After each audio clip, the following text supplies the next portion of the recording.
Hello বন্ধুরা, আশা করি সকলে ভালো আছেন।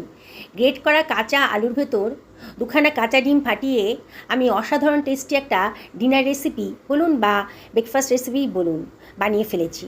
আপনারা শেষ পর্যন্ত ভিডিওটা দেখুন। ভীষণই ভালো একটা টেস্টি রেসিপি অল্প খরচের মধ্যেই তৈরি হয়ে যাবে। যাকে খাওয়াবেন না সেই কিন্তু দারুণ খুশি হয়ে যাবে। দেখবেন একবার বানিয়ে খেলে বারে বারে কিন্তু আপনাদের এই রেসিপিটা বানাতে ইচ্ছা করবে। আমি এখানে কাঁচা আলু নিয়েছি। আলুটার খোসা ভালো করে পরিষ্কার করে নিলাম, মানে কেটে বাদ দিয়ে দিলাম আর কি। আলুটা আগে থেকে ভালো করে পরিষ্কার করে ধুয়ে রেখেছিলাম। আমি এবার পাত্রের ভেতর খানিকটা জল দিয়ে এই আলুটাকে আমি গ্রেট করে নেব। গ্রেটারের যে বড় মুখটা আছে সেটা দিয়ে গ্রেটটা করছি।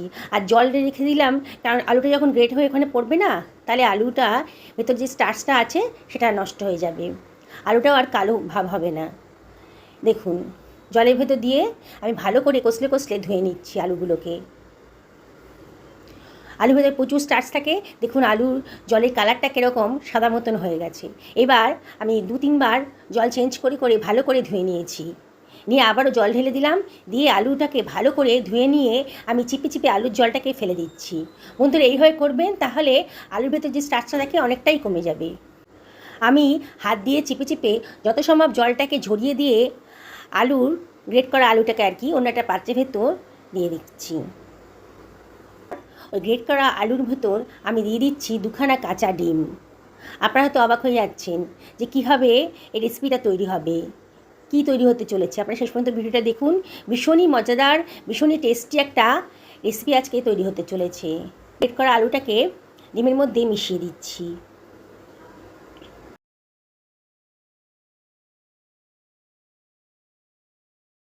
একটা কড়াই গরম করতে বসিয়ে দিয়েছি গ্যাস ওভেনে। এর ভেতর দিয়ে দিচ্ছি 2 টেবিল চামচ মতো সাদা তেল।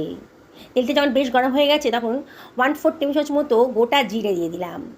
গোটা জিরেটি যখন একটু ফ্রাই হয়ে গেছে তখন আমি আলু আর ডিম মেশানো এই মিশ্রণটা আমি দিয়ে দিচ্ছি। খুব ভালো করে মিশিয়ে নেব। খুব ভালো করে নাড়াচাড়া করে মিশিয়ে নিতে হবে, এতে ডিমের কাঁচা গন্ধটা একেবারেই না থাকে। মিনিট 2-3 ধরে ভালো করে এটাকে আমি ফ্রাই করে নেব। এবার আমি দিয়ে দিচ্ছি 1 টেবিল চামচ মতো লবণ। আর এর ভেতরে আমি দিয়ে দিচ্ছি 1/4 টেবিল চামচ মতো হলুদের গুঁড়ো। আর 1/2 টেবিল চামচ মতো লঙ্কার গুঁড়ো দিয়ে দিলাম। লঙ্কাটা অবশ্যই আপনাদের নিজেদের পছন্দের মতো দেবেন। আবারও সব কিছু খুব ভালো করে মিশিয়ে নিচ্ছি। গ্যাসের ফ্লেমটা মিডিয়াম টু হাইতে রেখেছি, আর অনবরত কিন্তু নাড়তে হবে। নেড়ে নেড়ে ডিম আলুটাকে খুব ভালো করে ভাজা ভাজা মতো করে নিয়েছি। এবার আমি এর ভেতর দিয়ে দিচ্ছি 1খানা গাজরকে আমি কুচি করে কেটে রেখেছিলাম, সেটা দিয়ে দিলাম। 2খানা পেঁয়াজটাকেও কুচি করে রেখেছিলাম, সেটাও দিয়ে দিলাম। আর দিয়ে দিচ্ছি একটা মাঝারি সাইজের ক্যাপসিকাম, কুচি করে কেটে রেখেছিলাম, দিয়ে দিলাম। আমি সমস্ত সবজিগুলো আগে থেকে ভালো করে ধুয়ে কেটে রেখেছি। এবার সব কিছু খুব ভালো করে মিশিয়ে নিচ্ছি। আমার আলুটাই যা কাঁচা ছিল, আর যে সবজিগুলো পরে দিলাম সেগুলো সবই কিন্তু কাঁচা অবস্থায় খাওয়া যায়। ক্যাপসিকাম, পেঁয়াজ, গাজর, তাই এগুলোকে আমি আর খুব বেশি ফ্রাই করব না। একটু নাড়াচাড়া করে একটু নরম করে নেব, মানে কাঁচা ভাবটা যাতে চলে গেছে এইরকম অবস্থাতেই রাখবো। কুচি করে কাঁচা লঙ্কাও দিয়ে দিলাম, দারুণ সুন্দর একটা ফ্লেভার আসবে। এবারে আমি এর ভেতর দিয়ে দিচ্ছি 1 টেবিল চামচ মতো চাট মশলা। হাতে কাছে চাট মশলা থাকলে দেবেন, খুব সুন্দর টেস্ট আসবে। আবার আমি সব কিছু ভালো করে মিশিয়ে নিচ্ছি। 1.5 থেকে 2 মিনিট খুব ভালো করে গাজর, ক্যাপসিকাম আর পেঁয়াজটাকে ভাজা ভাজা মতো করা হয়ে গেছে। এবার আমি এর ভেতর দিয়ে দিচ্ছি 1 টেবিল চামচ মতো বেসন। বেসনটা বাইন্ডিংসের কাজ করবে। আর দিয়ে দিলাম একটুখানি কসুরি মেথি, হাতে ডলে দিয়ে দিলাম। সব কিছু আবারও খুব ভালো করে মিশিয়ে নিচ্ছি। এই সবজিটার ভেতর যে মশলাটা ছিল বেসন দেওয়ার ফলে, সেই মশলাটা কিন্তু এখন আর নেই। আমি এখানে 1 টেবিল চামচ মতো গোলমরিচের গুঁড়ো দিয়ে দিলাম, আর গন্ধটাও খুব সুন্দর হবে। এবার আমি এটাকে ঠান্ডা করতে একটা পাত্রের ভেতর রেখে দিলাম। আমি আজকে ময়দা দিয়ে বানাবো, আপনার ইচ্ছা করলে আটা ময়দা মিশিয়েও করতে পারেন, কিংবা শুধু আটা কিংবা শুধু ময়দাতেও করতে পারেন। আমি 2 কাপ মতো ময়দা নিয়ে নিয়েছি, আর এখানে দিয়ে দিলাম 1/2 টেবিল চামচ মতো লবণ। আর এখানে আমি দিয়ে দিচ্ছি 2 টেবিল চামচ সাদা তেল। এবার ময়দাটাকে ভালো করে মিশিয়ে নেব।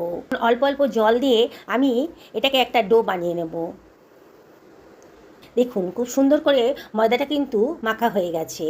এবার 1 টেবিল চামচ মতো তেল দিয়ে আবারও ময়দাটাকে আবার একটুখানি ভালো করে মেখে নিচ্ছি। এবার এটাকে ঢাকা দিয়ে সরিয়ে রাখছি মিনিট 10 জন্যে। হাতে যদি টাইম থাকে তাহলে রাখবেন, আর যদি টাইম না থাকে তাহলে রাখার দরকার নেই। আমি 7 মিনিট মতো রেখেছিলাম ময়দাটাকে। দেখুন কত সুন্দরভাবে সেট হয়ে গেছে। আবার একটু ভালো করে মেখে নিচ্ছি। এবার আমি হাতের সাহায্যেই এগুলো থেকে কতগুলো লেচি কেটে নেব। আমরা নর্মাল যে রুটি খাই সেরম ধরনের লেচিই কিন্তু আমি আজকে করছি। খুব বেশি বড়ও হয়নি আর খুব বেশি ছোটও হয়নি। এইভাবে সমস্ত লেচিগুলো আমি কেটে নিচ্ছি। এবার একটা লেচিকে আমি চাকতার ওপরে রেখে একটু গোল করে বেলে নেব। ময়দা দিয়েই প্রথমে বেলে নিচ্ছি। যত সম্ভব বড় করে আমি গোল করে একটা রুটি বেলে নিলাম। এরপরে একটুখানি অয়েল ব্রাশ করে দিচ্ছি আর ওপর থেকে ছিটিয়ে দিচ্ছি একটুখানি ময়দা। যে স্টাফিংটা বানিয়েছিলাম সেটা বেশ ঠান্ডা হয়ে গেছে। এবার চামচে করে আমি একটা সাইড ধরে এই কয়েক চামচ এই স্টাফিংটা রুটির উপর দিয়ে দিচ্ছি। দেখুন একটা সাইড দিয়ে দিলাম। আপনার ভিডিওটা দেখুন, তাহলে বুঝতে পারবেন আমি কীভাবে বানাচ্ছি। এবার পাশের সাইড থেকে আমি একটা ফোল্ড বানিয়ে দিলাম। আবারও সাইড থেকে ফোল্ড বানিয়ে দিয়ে আমি ত্রিকোণাকারের একটা পরোটা বেনে নিলাম। আবার একটুখানি হালকা করে হাতে চাপ দিয়ে একটু পরোটাটা বড় করে দিচ্ছি। খুব বেশি বড় হবে না আর খুব বেশি ছোটও হবে না।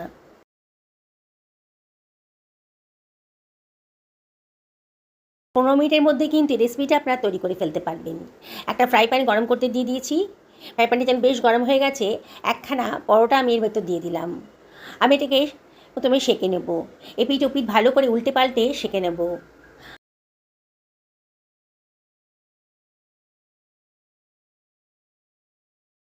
এবারে ওপর থেকে সামান্য একটু তেল ওপরে দিয়ে দিচ্ছি, দিয়ে আবারও এপিঠ ওপিঠ করে ভালো করে ভেজে নেব।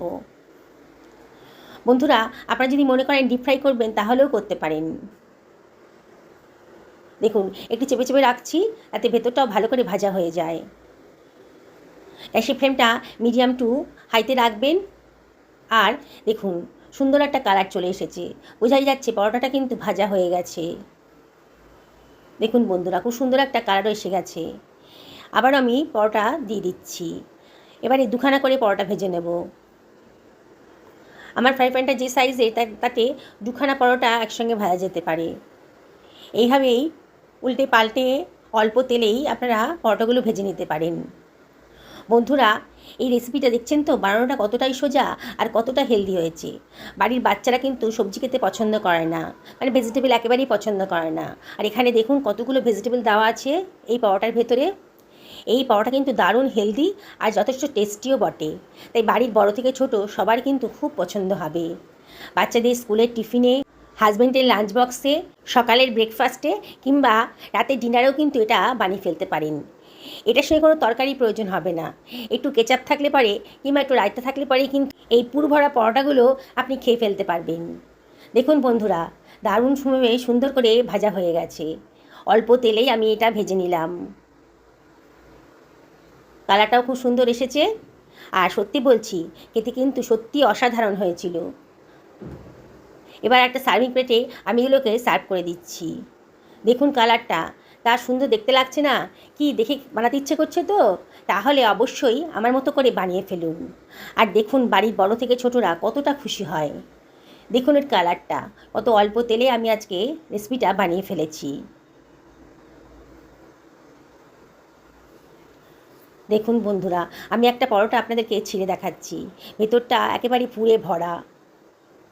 এই হেলদি রেসিপিটা অবশ্যই বাড়িতে একদিন বানাবেন আর আমাকে কমেন্ট করে জানাবেন যে আপনাদের কীরকম লাগলো। সকলে ভালো থাকুন এই কামনা করি ভিডিওটা এখানে শেষ করলাম। নমস্কার নেবেন।